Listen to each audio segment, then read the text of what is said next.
to put in place the most oppressive police state control grid in human history. 20,000 battle-hardened regular Army troops are now being deployed to patrol the streets of the United States. FEMA is now building giant camps in every region of the country, and the Congress has introduced bills like the National Emergency Centers Act, H.R. 645, which merges local governments and the police under federal control. And as we all know that have watched these things, they're ready for the riots. With these detention centers that are being opened up around the country, with state police training for riot control in the event of economic calamity and food riots, they know what's going on and they're prepared for it. So people better also prepare for it themselves. Anyone that's not prepared for what's going to happen, they deserve what they get, because there's enough information out there pointing to the problems, and they should take all precautionary actions. Next, Obama ordered the Defense Department to issue DoD Directive 1404.10, establishing a 1 million person civilian army under his control. Simultaneously, Obama launched USAService.org. The new website deceptively masquerades as a federal agency, but in reality is a recruiting tool building a separate, completely private army outside of government that takes orders directly from Obama's controllers. Barack Obama has refused to rescind Presidential Decision Directive 51, signed by George W. Bush. The directive plainly states the president is a dictator and that Congress is ceremonial. We cannot continue to rely only on our military in order to achieve the national security objectives that we've set. We've got to have a civilian national security force that's just as powerful, just as strong, just as well funded. President Obama and his Chief of Staff, Rahm Emanuel, have repeatedly stated on the record that all Americans below the age of 64 will be forcibly conscripted into federal service. Citizenship is not an entitlement program. It comes with responsibilities. Everybody somewhere between the ages of 18 and 25 will serve 3 months of basic training and understanding in a kind of civil defense.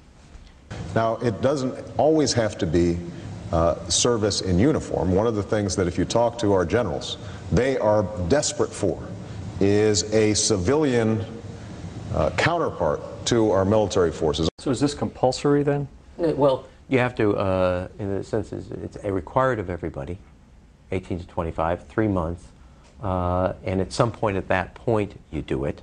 Obviously, I'm not going to say perfect legislation. We'll work that process through. Or you could do it during a college summer, or you could do it after anytime. high school. If you have a demagogue with a fanatical mass movement of personality cultists who is imposing the program of a group of extreme bankers and finance oligarchs, that's fascism.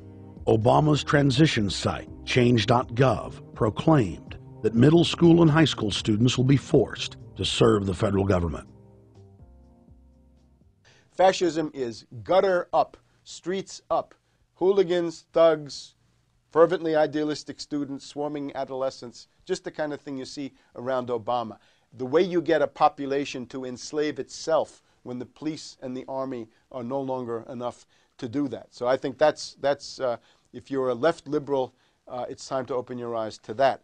All young Americans between the ages of 18 and 24 will be conscripted into a paramilitary domestic security force. If Obama has his way, adults and seniors will also be forced into other forms of service for the betterment of the homeland. Number 3, disarming the American people.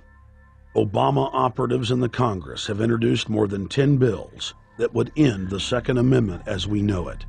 H.R. 1022 would allow the new Attorney General Eric Holder the dictatorial power to ban any gun he wishes at will. In 2008, before the Supreme Court, in the D.C. gun ban case, District of Columbia versus Heller, Holder argued for the complete disarmament of the American people and that only the military should own firearms. H.R. 257 would ban all youth shooting sports, including YMCA and Youth Olympic shooting clubs. H.R. 45 would force all gun owners to undergo federal psychological screening, registration, and testing to keep their firearms. White House Chief of Staff Rahm Emanuel has proposed the extrajudicial banning of any American on the fraudulent no-fly list from owning any firearm. That is, if you are on the no-fly list because you are known as maybe a possible terrorist, you cannot buy a handgun in America. Over 25,000 Americans are added each month to the no-fly list, which numbers over 1 million people who have not been charged or convicted of any crime. It's a case of mistaken identity for a 5-year-old boy from Normandy Park. He had trouble boarding a plane because someone with his same name is wanted by the federal government. King 5's Mimi Jung is live at SeaTac Airport to explain. Mimi. Lori, it's hard to believe that a 5-year-old could be considered a threat, but that's exactly what happened here at SeaTac last week when Matthew Gardner showed up for a flight to LAX. As 5-year-olds go, Matthew Gardner is about as harmless as you can get. But when he and his mom checked in for their flight at SeaTac last week, Matthew was considered the criminal. If you're on that no-fly list, your access to the right to bear arms is canceled because you're not part of the American family. You don't deserve that right. There is no right for you if you're on that terrorist list. And even though this Matthew Gardner is only in kindergarten, TSA workers still conducted a full-blown search. They searched all of our belongings. They took everything apart piece by piece. Nadia Counter says it wasn't easy being treated as a possible threat to national security. I picked up my child to give him a hug and tell him, it's okay, we're doing fine. And they reported to me that I was not allowed to touch him. He was a security risk, and they had to research me to make sure that I had not obtained any materials from him. Number 4, massive restrictions on the First Amendment guarantee of free speech. The President, Congress, and the FCC have announced plans to not only curtail speech on talk radio and newspapers, but to also regulate speech on the Internet through the Orwellian-named Fairness Doctrine.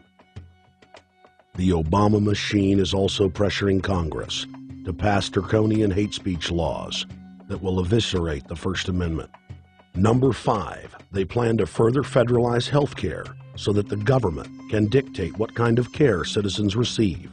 Modeled after the British system, this includes rationing care and restricting what procedures the handicapped and elderly are eligible for.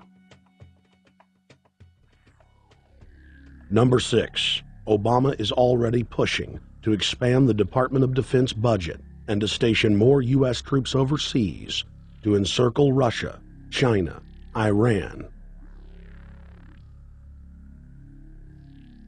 as well as setting up bases in Africa under the pretext of humanitarian aid, and dominate and occupy Africa through AFRICOM. So we're taking your phone call, seeing what you think of Barack H. Obama. Is he a Judas goat? Is he a front man? Is he a betrayer? Let's go to Anthony in Georgia. Anthony, what's your take on Barack Obama? They put the face of Barack Obama as part of their public relations because it's like in the old folk tales about vampires. A vampire cannot force his way into somebody's house. It's against some kind of metaphysical law. So the vampire has to persuade the resident of the household to open the door and invite him in. So they're going to look at the peephole at Barack Obama, which looks like them and appears to be on their side. They're going to say, okay, here's my ally. Let me open the door and let me let this person in. And then Barack Obama is just, of course, a front man for the American empire, where he's going to have the entire U.S. Navy, the entire U.S. Army, and the entire U.S. Marines under AFRICOM command. And, of course, he's going to turn it into a new Iraq, and he's going to turn it into a new Afghanistan. Every operation that you see going on in Iraq and Afghanistan is going to propagate to the poor countries of Africa.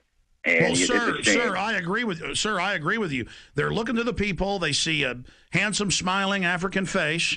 He's all, hey, I'm from Kenya.